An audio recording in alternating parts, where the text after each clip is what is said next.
कर्म एक ऐसा विषय है जिसको लेकर के जितनी भ्रांतियां हैं, भ्रम है, गलतफहमियां हैं, शायद ही और किसी में होगी।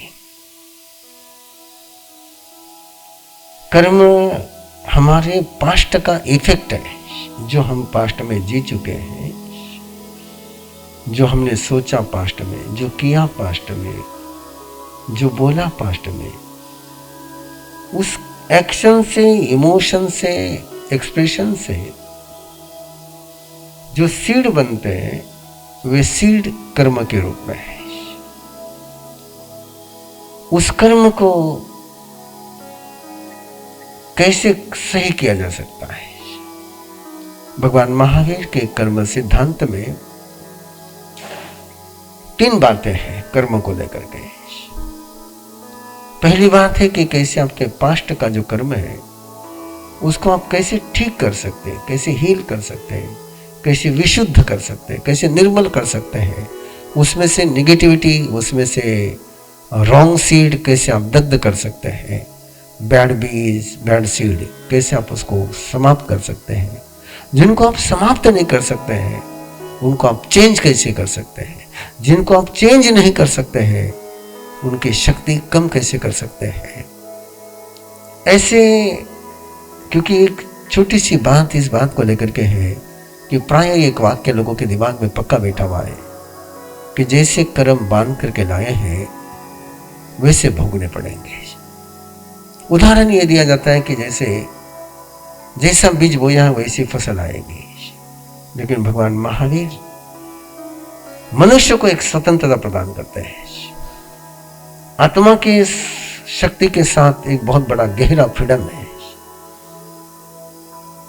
मनुष्य कोई ऐसा नहीं है बीज के समान, जो खेती में जो बीज बोया वही पनपेगा। मनुष्य के पास उसके जो संस्कार के बीज है उसको चेंज करने का अधिकार उसके पास है, और उसी चेंज करने के अधिकार के आधार पर एक वाल्मीकि ऋषि बन जाता है। एक अर्जुन माली अपने अतीत को सही कर करके एक सिद्ध यात्री बन जाता है। एक अंगुलीमाल अपने पास्ट को टोटली डिस्ट्रॉय कर करके बुद्ध के राह पर कदम बढ़ाता है। यह पास्ट को शुद्ध करने की बात थी। सेकंड, परमात्मा ने बात बताई कि प्रेजेंट का जो तुम्हारा कर्म है, प्रेजेंट का तुम्हारा जो एक्शन है, इमोशन है, एक्सप्रेशन है,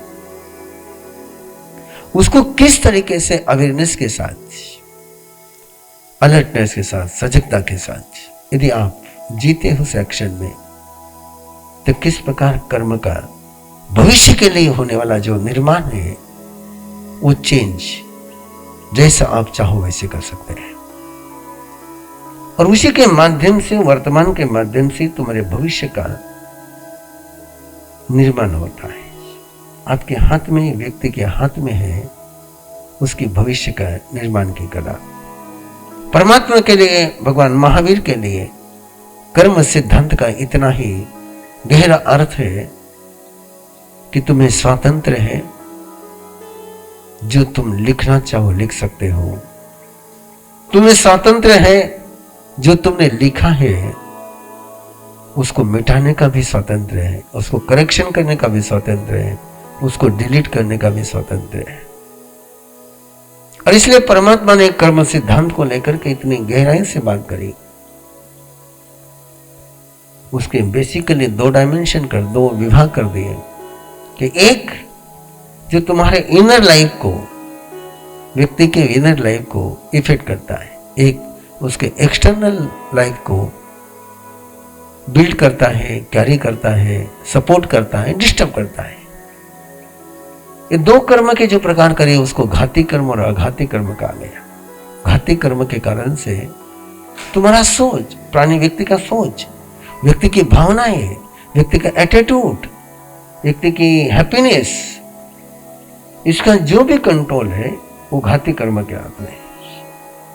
तुम्हारी बॉडी, प्राणी की बॉडी, उसके पूरे डीएनए, आरएनए कैसे बनेंगे, वो कब बीमार पड़ेगा, बीमारी के लिए उसकी बॉडी कब तैयार होगी, कैसे बीमारी से फाइट करने के लिए बॉडी तैयार होगी, किस प्रकार से बाहर की दुनिया में उसकी प्रसिद्धि होगी, कीर्ति होगी, अपकीर्ति होगी, बदनामी होगी, सफलता मिलेगी, असफलता मिलेगी, ये सारे बाहर के जगत को लेकर जो है उसको परमात्मा ने अघाती कर्म कहा है। इन दोनों को इतनी तरीके से स्वतंत्र रीति से स्वतंत्र किया और साथ में एक बात कही कि अंतर के कर्म की जो तुम्हारी आत्मा को चोट पहुंचा रहे, परेशान कर रहे, वो अशांत कर रहे, तुम्हारे मन को परेशान कर रहे हैं, उसको शुद्ध करना है, उसका क्षय करना है। और बाहर के वर्ड के जो कर्म है, बॉडी को लेकर के, यश को लेकर के, कीर्ति को लेकर के, बाहर की पर्सनैलिटी को लेकर के, उस पर्सनैलिटी को कैसे गुड बनाया जा सकता है, कैसे बेटर बनाया जा सकता है, कैसे बेस्ट बनाया जा सकता है, कैसे उपयोगी बनाया जा सकता है, और यदि उसको उपयोगी नहीं बनाया गया तो कैसे घातक बनती है, इसके बेसिक सूत्र दिए गए। और इन दोनों ही क्षेत्र में जो आपका पिछले का बंधा हुआ कर्म है, नोइंगली अननोइंगली, जानते हुए अजानते हुए, इस जन्म में, पिछले जन्म में, पिछले के पिछले जन्म में, कितने प्रीवियस लाइफ में कभी भी बंधा हुआ होगा, तो उसको कैसे चेंज किया जा सकता है। सौ कम पहिनट्ठा पक्क मनती बहेसी लो।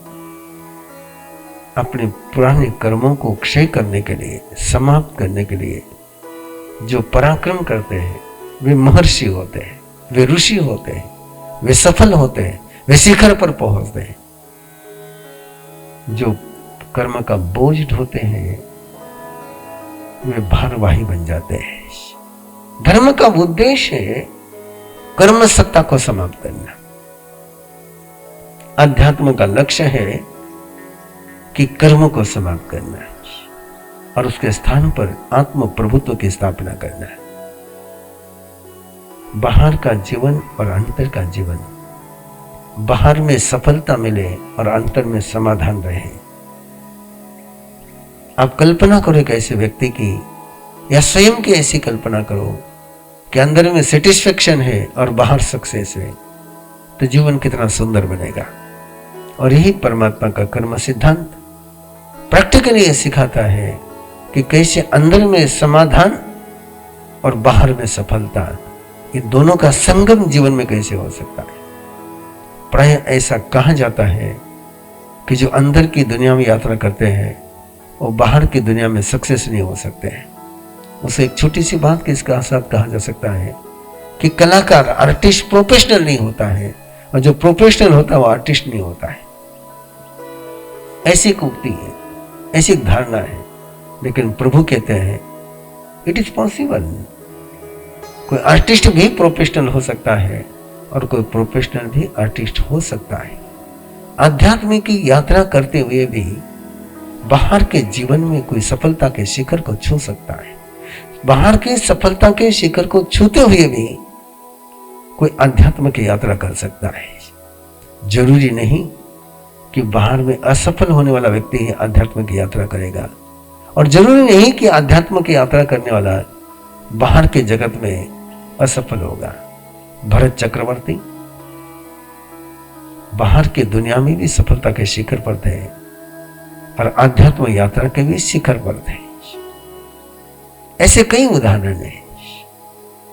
और दूसरा भी परमात्मा ने नियम दिया, बाहर के जगत में कोई असफल भी हो जाए, उसके बावजूद भी कोई चाहे कि मुझे अंतर की दुनिया में सिद्ध बनना है, तो उसकी भी व्यवस्था हो सकती है। दोनों ही मार्ग उपलब्ध है, और इन दोनों मार्गों पर चलने के लिए कर्मों को समझना बहुत जरूरी है। कर्म, इसके कर्ता हम हैं, इसके धर्ता हम हैं, इसके भोक्ता हम हैं, इसके विनाशक भी हम ही हैं। हम ही अपने कर्म के ब्रह्मा हैं, हम ही अपने कर्मों के विष्णु हैं, और हम ही अपने कर्म के महेश हैं। तीनों ही भूमिकाएं कर्म के विषय में, कर्म का सृजन करने वाले भी हम ही हैं, कर्म का पालन करने वाले भी हम ही हैं, और कर्म का विनाश करने वाले शिव भी हम ही हैं। ये ब्रह्मा विष्णु महेश की जो संकल्पना है, वो परमात्मा ने कर्म सिद्धांत में कैसे जी जा सकती है। इसलिए पिछले कई सालों से मैं कर्मा के शिविर थोड़े अलग तरीके से करता हूँ कि बनो अपने कर्म के ब्रह्मा, बनो अपने कर्म के विष्णु, बनो अपने कर्म के शिव, तभी बन पाओगे तुम अपने जीवन के जिनेश्वर।